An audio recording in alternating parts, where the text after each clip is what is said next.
थेट लाईव्ह दृश्य आपण बघतोय दिल्लीतली राणा दाम्पत्य आता पाहतोय की नवनीत राणा आता निघालेला आहे आपल्या निवासस्थानाहून 19 नॉर्थ एव्हेन्यू या ठिकाणाहून त्या निघालेल्या आहे. श्रीराम जय श्रीराम जय श्रीराम म्हणत म्हणत ते आता निघालेले आहेत आणि ही सगळी दृश्य आपण पाहतोय की मोठ्या प्रमाणामध्ये गर्दी झालेली आहे. उद्धव ठाकरे मला असं वाटते त्यांनी आज दाखवून द्यावं ते गदादारी आहे की गधेदारी आहे म्हणून. या एक आपण टीजरच्या बद्दल बोलू. आपण एकदा सुरुवात करून घेऊ. महाराज चलिए महाराज आप भी आगे. तर पाहतोय आपण या ठिकाणी की अनेक महंत जे आहेत ते सुद्धा या ठिकाणी आलेले आहेत आणि जो टीजर रिलीज करण्यात आलेला आहे शिवसेनेचा त्याबद्दलही त्या बोलणार आहेत असं म्हणालेले आहेत. आणि सगळे महंत या ठिकाणी आता एकत्र आलेले आहेत. पोलिसांचा मोठा बंदोबस्त या ठिकाणी आहे आणि आपल्या घरातून नवनीत राणा यांनी आता शक्ती प्रदर्शन करायला सुरुवात केलेली आहे. ही थेट दृश्य आपण या ठिकाणी पाहतोय आणि पुन्हा त्यांच्याकडे जाणार. जो संकट आया है वो संकट दूर हो उद्धव ठाकरे के नाम पे, इसलिए आज मैं हनुमान चालीसा का पाठ और आरती यहाँ पर प्राचीन मंदिर जो मेरा नसीब है कि प्राचीन मंदिर में आज जाकर आरती करेंगे. मुझे लगता है कि और मेरे विकास महाराष्ट्र का विकास हो उसके लिए आज ये आरती कर रहे हैं. और जो सभा में वो बोल रहे हैं कि मुझे वज्र दो मैं दांत गिराने के काम करूंगा. मराठी टीजर बनाया उन्होंने आज की सभा के लिए. मुझे लगता है मेरे महाराष्ट्र के लोगों की दांत गिराने की जरूरत नहीं है. अगर हिम्मत है तो औरंगजेब के कब्र पे आकर जो हार फूल चढ़ाते हैं तो उनके दांत गिरा के दिखाइए, तब आपकी हिम्मत मानेंगे. और आज सभा में आप अगर थोड़ा भी हिंदुत्ववादी आप में जीवंत रहा है तो आपने हनुमान चालीसा पढ़ के शुरुआत करना, नहीं तो हम समझेंगे तुम औरंगजेब के कब्र पे जाके. आज सभा का भी जिक्र किया उद्धव ठाकरे, आज रैली भी करने वाले हैं. किस तरीके से इस सभा को भी देख रहे हैं और सुबह सुबह आप पदयात्रा भी निकाल रहे हैं. किस तरीके से किस तरीके से आज की जो उद्धव ठाकरे की रैली है उसको आप किस तरीके से देख रहे हैं, क्योंकि सुबह आप पदयात्रा भी निकाल रहे हैं. मैं आरती करने जा रही हूँ और पद यात्रा करके. नहीं कुछ मत कीजिए. प्रिविलेज कमेटी को भी आप लोग will do it later. Will do it properly. आप हट जाओ साइड में. तर पाहतोय आपण की या ठिकाणी वैभव मोठी गर्दी झालेली आहे. कार्यकर्ते एकवटलेले आहेत आणि जवळपास 100-150 कार्यकर्ते या ठिकाणी पोहोचलेले आहेत. आणि आता या ठिकाणी नवनीत राणा रवी राणा यांचं जे आहे ते शक्ती प्रदर्शन सुरू झालेलं आहे. भगवी शाल घालून महंतांसोबत त्या चालताना आपल्याला या ठिकाणी पाहायला मिळत आहेत. दिल्लीतली ही सगळी दृश्य दिल्लीतल्या नॉर्थ एव्हेन्यू या ठिकाणी त्यांचं शासकीय बंगला आहे आणि या बंगल्याच्या बाहेर त्या पडलेल्या आहेत आणि त्यामुळे कुठलाही अनुचित प्रकार वैभव घडू नये यासाठी देखील दखल घेतलेली गेलेली आहे. आणि प्रसार माध्यमांच्या गराड्याला बाजूला करत ते आता निघालेले आहेत. महंत या ठिकाणी आहेत. या महंतांची पण बोलणार आहोत. नवनीत राणा इनकी जो भूमिका है उसको कहीं ना कहीं सपोर्ट किया जा रहा है आपकी ओर से, क्या भावना है आपकी? एक नया इतिहास रचा जा रहा है नवनीत राणा जी के माध्यम से. और इस बंबई के अंदर जिस तरीके की गलत राजनीति हो रही है ये हनुमान जी की गदा है. उन लोगों को सबक सिखाएगी जो लोग गलत तरीके की राजनीति कर रहे हैं और हनुमान चालीसा पढ़ने का विरोध कर रहे हैं. ये हम हनुमान चालीसा है, हम जहाँ चाहेंगे वहाँ पढ़ेंगे.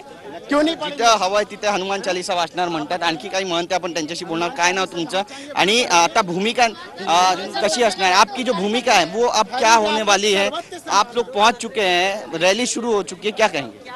देखिए, हनुमान चालीसा का विरोध अगर भारत में हो रहा है तो संपूर्ण हिंदू समाज के लिए इससे बड़े कोई दुर्भाग्य की बात नहीं हो सकती है. नवनीत राणा जी और रवि राणा ने कोई अपराध नहीं किया था. उन्होंने अपने धर्म के लिए और हनुमान जी पर आस्था रखते हुए हनुमान चालीसा का पाठ करने की घोषणा की थी. लेकिन जिस प्रकार से आतताई सरकार ने उनके खिलाफ जो कार्रवाई किया, अंतर्राष्ट्रीय हिंदू सेना उसका विरोध करती है. और हम लोग पूरे देश में संपूर्ण हिंदू समाज को लेकर के पूरे देश में हनुमान चालीसा पढ़ने का अभियान चलाएंगे. बिल्कुल, पूरे देश में हनुमान चालीसा पढ़ने का अभियान चलाएंगे कह रहे हैं. शिवसेना को देखने का नजरिया उत्तर भारत में और बाकी राज्यों में किस तरीके का हो गया महाविकास आघाड़ी में सरकार बनाने के बाद?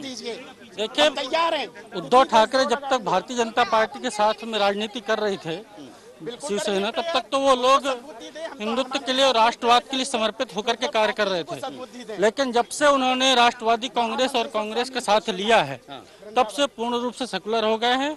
और उन्होंने जिस प्रकार की गंदी राजनीति देश में फैलाने का काम किया है, पिछले 2 सालों में उन्होंने एक ऐसे अनेक सारे काम किए हैं जिससे पता चलता है कि हिंदुओं का दमन कर रहे हैं. नक्कीच दमन करतायत अशी टीका सुद्धा या ठिकाणी केली जाते. आणि पुन्हा एकदा ही सगळी दृश्य आपण दाखवणार आहोत की कशा पद्धतीनं या ठिकाणी राणा दाम्पत्य जे ते आता या ठिकाणी रस्त्यावरती उतरलेले आहे. हातामध्ये हनुमान चालीसा आहे आणि हनुमान चालीसाचं पठण दिल्लीतल्या सगळ्यात जुन्या प्राचीन मंदिरामध्ये जाऊन करणार आहे असं सुद्धा त्यांनी या ठिकाणी स्पष्ट केलेलं आहे. त्यामुळे दिल्लीमध्ये राजकीय तवा तापल्या असं म्हटलं तर गैर ठरणार नाहीये. पाहतोय आपण की नवनीत राणा ज्या आहेत त्या आता या ठिकाणी उतरलेल्या आहेत आणि त्यांच्याकडे जाऊन त्यांच्याशी बोलण्याचा प्रयत्न करणार आहोत. मात्र प्रसार माध्यमांशी ते या ठिकाणी बोलत असल्याचं आपल्याला पाहायला मिळते.